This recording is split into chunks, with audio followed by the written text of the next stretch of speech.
Hey everyone, my name is Leo Young and this is the weekend review for December 3rd to December 9th. Now what I'm going to do is a little bit different from my other weekend reviews. I'm going to put cards in the upper right hand corner, or upper left hand corner for me.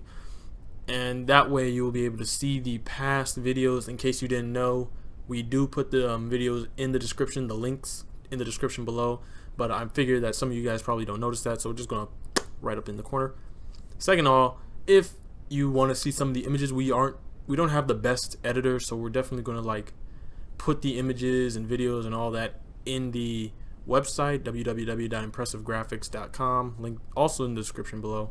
So if you want to see some of this stuff, you can gladly go do it, or you can just type in the Google itself. Anyways, other than that, I got nothing. Let's just jump right into it. So the actor who plays Rey from the Star Wars franchise, Daisy Ridley, recently came out and addressed some of her comments that made fans believe that she was leaving the franchise. Now what she does basically is she explains that when she said these comments, she was tired, it was raining, it was a long day of shooting, but what she originally meant to say, or what she originally meant, was when she originally signed on, it was only for 3 films, which means probably around The Last Jedi she could have signed on for more. Now in TV news, Emma Dumont, known for playing Polaris on the show The Gifted, told of an interview where she basically says Magneto holds a more pivotal role towards her character in the last 2 episodes of the show. She also does admit that the Brotherhood of Mutants do exist within the world of Gifted.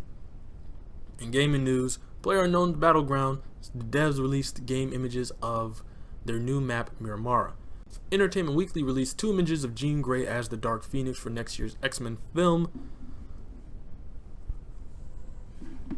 And finally, Samsung said that the January preview of the Galaxy S9 during the Consumers Electronics Show in Las Vegas is unlikely. Now that's all the stories we were able to cover this week. Now we're going to move on to the ones that we haven't been able to. So starting right off, from novel to movie led by Brad Pitt, World War Z is now entering its final stage of mutation, a video game. During the VGA Video Game Awards, Saber Interactive revealed a game simply titled World War Z for the PlayStation 4, PC, and Xbox One. The trailer took advantage of some of the more visually amazing scenes from the movies, such as the giant pile of zombies that were needed to climb the walls of Jerusalem, along with locations devoid of life. It is an amazing feat because this would basically mean that they would need hundreds of zombies on screen at the same time to be able to climb, each other. Like there's a scene from the trailer where they're climbing the side of a building on New York to get into a room. And that's pretty freaking amazing. Now, the devs said that the game is made to be a 4-player co-op where unique survivor stories and missions around the globe, including New York, Moscow, and Jerusalem, use traps, barriers, and the environment strategically to stay alive while unleashing a storm of firepower with a variety of weapons on the unrelenting hordes of the undead. Now, when he said including New York, Moscow, and Jerusalem, and you've seen the trailer, it kind of does make me worry that this game is literally just the movie game. You know how they'd be like, oh, Shrek the movie game, just a couple more added things, stuff like that. Movies turned into games haven't had the easiest of times ever, really. And I'm kind of worried because New York, Moscow, and Jerusalem were pretty much the main locations within World War Z, but it says it's a 4-player co-op, so maybe you're sort of, I don't want to say that. I really hope that this game isn't like the movie game. That's pretty much what I'm trying to get to. Now, along with World War Z, a trailer for Hideo Kojima's next game, Death Stranding, gave us more than a 3-minute clip of a naked CGI Norman Reedus, who is now known as Sam in the game. After reviewing this trailer 4 times, I can say absolutely, without a doubt, 100%, I don't understand a damn thing that this trailer is trying to show me, from the baby to the hand walkers to the not naked Norman Reedus. Did I also mention that there is a baby inside of Norman Reedus' character, like a little actual, like he's, I don't know anymore. Now Kojima's been known to be the king of hiding everything about a project until it is ready, such as Metal Gear Solid 2. Even after releasing multiple trailers and interviews, but we commend you to keep on trying to find out what's going on. Now, there is one thing we can say, maybe it involves it. During the final end scene of the trailer, Sam says, "Once there was an explosion, a bang that gave rise to life as we know it. Then came the next explosion, an explosion that will be our last. Now, this is what Sam says in the beginning of the trailer, but he only added the last couple of wordings, the explosion that will be our last. Now, that kind of makes me think that maybe, just maybe, that these characters, because in the trailer, there is a giant character that I like to call God for obvious reasons, and what it does is it let out this blinding explosive light that basically created a crater around the area. So maybe that's what he's trying to get to. Maybe these creatures, their main attacks are explosions or something. Like I said, this trailer made absolutely no sense. For more in-depth analysis, you can go to our website. There's a link to the IGN thing, or you can just go to IGN itself. They give a more in-depth analysis on theories and the trailer. But if you haven't seen it, I suggest you go watch it for yourself before you go off on anyone else's.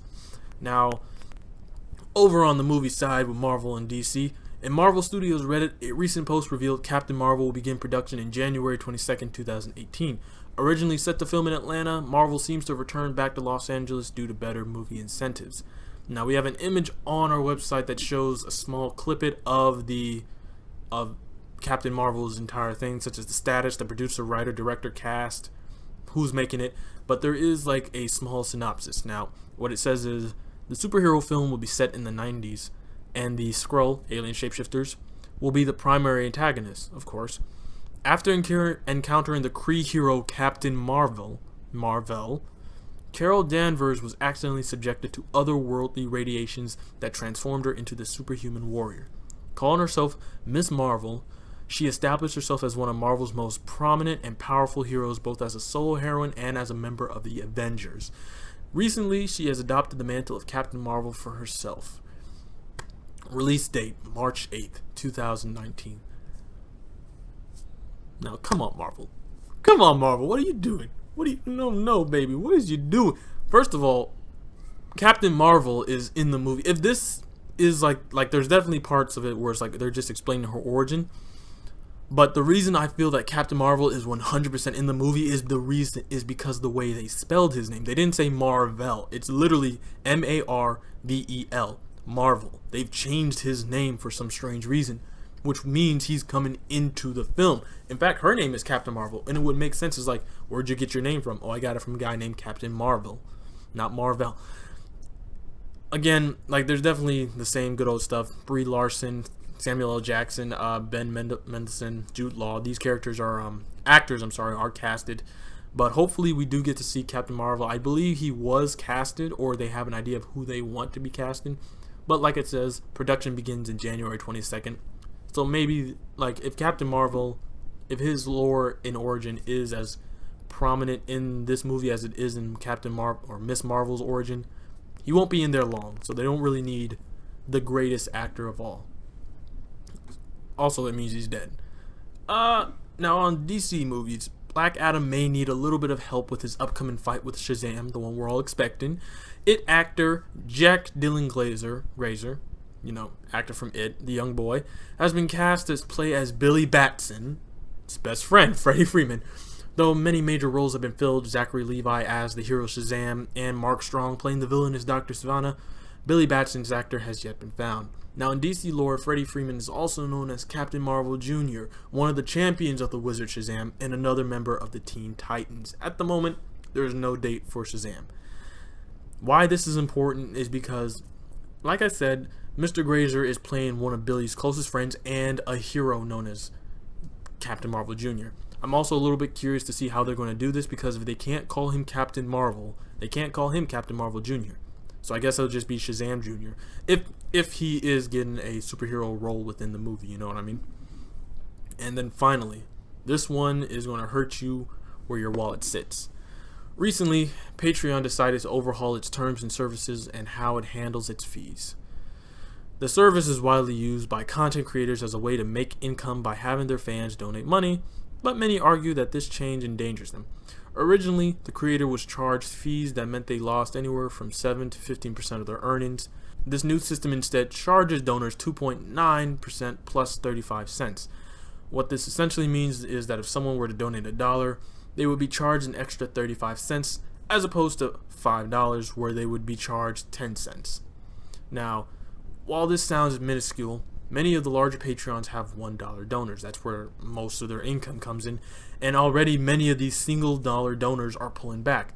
Furthermore, Patreon plans to end circular donating, in which patrons donate to each other to artificially inflate their earnings. While this new system will definitely help cull those who abuse the system to make themselves seem bigger than they actually are, it will also hurt smaller content creators trying to figure out or get their foot in the door. Time will tell if this will affect Patreon and its users. Now, definitely many YouTubers have come out and said that this is a stupid move. It's a boneheaded move, Patreon. I'm already losing like not all my, but a lot of my patrons. Some dudes are like, some people actually just come out and say, I am poor. $1 is really all I can do.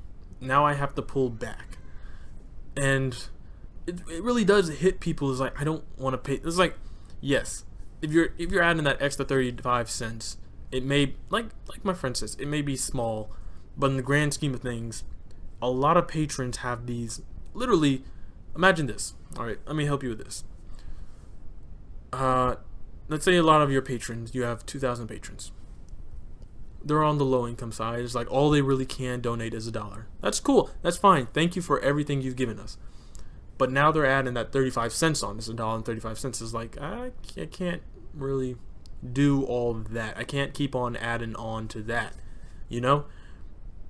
So that's 2,000 patrons. Let's say about 1,000 of them, half of them, go like, that's too much. Cut it down to 1,000. Now you've literally lost that extra $1,000 of earning, which if you are using it wisely, you're like, oh, I put that into, renting out equipment, into paying off people for helping me. And this is like small time YouTubers. I don't even want to get into like the people who have thousands of patrons who are just like, I can't do this no more. So that's just crap. We were hoping to open our Patreon in like 4 years, whenever we get like 100 subscribers. But hey, it is what it is. Anyways, that is the weekend review for December 3rd to December 9th. Hope you guys did enjoy. Hope you guys found anything in here informative. If you want to talk about it, please post down in the comments below. I am very curious myself to see how not only Patreon, but X-Men and all this stuff does. Again, if you also want to see some of those earlier videos, you can click the card in the upper right hand corner. But man, this week has been a little bit weird with the whole, I've been able to hit every single day with a script or an article, and then the snow, and then losing the internet, and then Billy Batson's friend, and then Patreon. It just doesn't seem to end. Anyways, like I said, my name is Leo Young. If you want to get more updates next week, please hit the subscribe button to get access to our notification bell. Like the video if you want to support us, comment if you want to continue it, and share with your friends and family if you want to bring in more people to the community. Anyways, my name is Leo Young. Expect a video coming up in about a couple days. Not news related, it's personal. But like I said, my name is Leo Young. I hope to see you in the next one. Stay impressive.